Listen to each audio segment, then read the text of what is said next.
November 1992. Mr. Chairman, I have great pleasure in offering a few remarks on the working of the Electricity Board.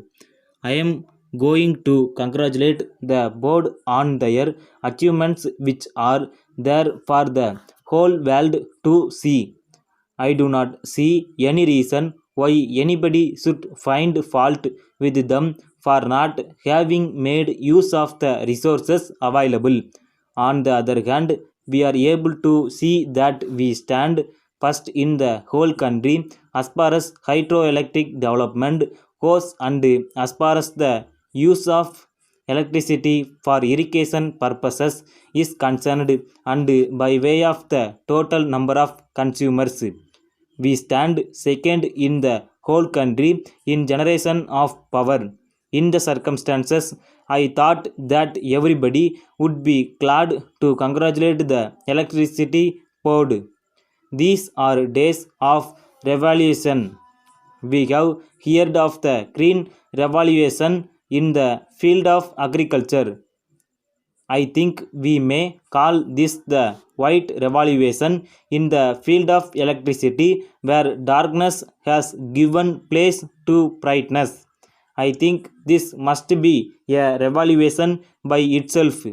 If it has been possible for the green revolution to take place, it is on account of the electricity revolution, because the expansion of power has been greatly responsible for the lift irrigation in villages.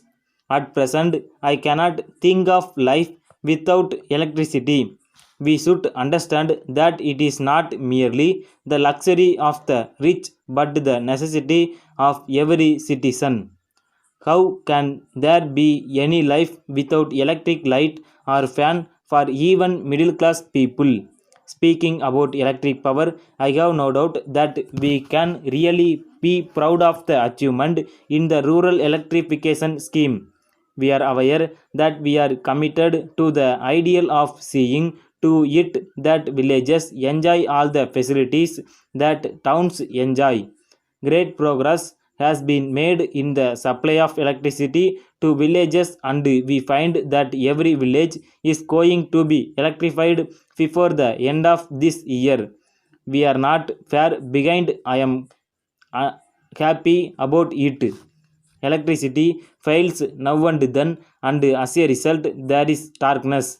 I would very much appeal to the board to see that the transformers are strengthened and every necessary step is taken to see to it that such failure is minimized to the extent possible. But I am happy in another way.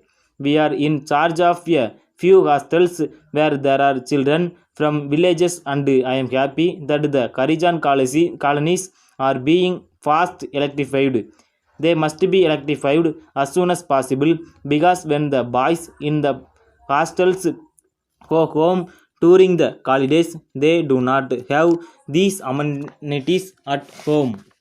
I would very much like to appeal that there should be a community hall in each such colony, provided with a bright light supplied free by the government, where all the children may be able to rode when they go home during vacation.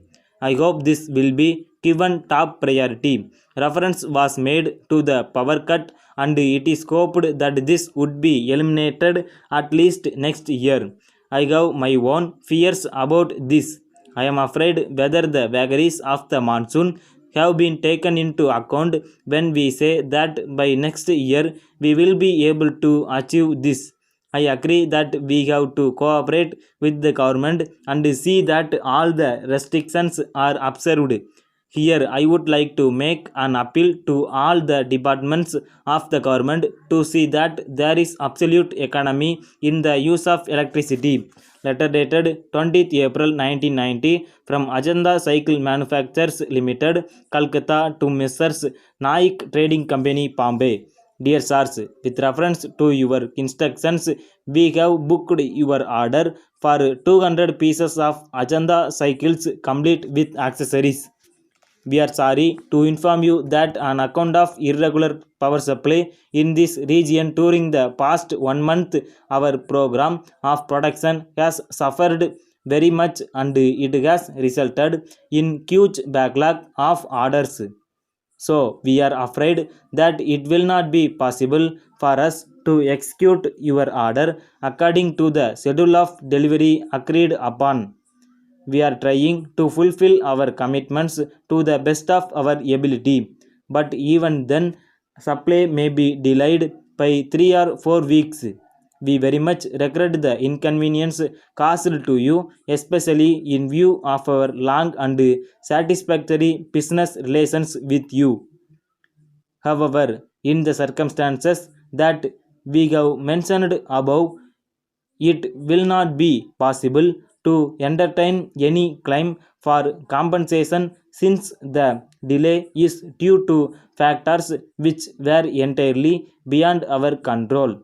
Although we have suffered some losses due to this dislocation in our production schedule, we are ready to maintain the price agreed upon if you agree that the full quantity ordered will be accepted when supplied. We await your early reply in regard to the matter and we assure you of our best attention at all times. Yours faithfully.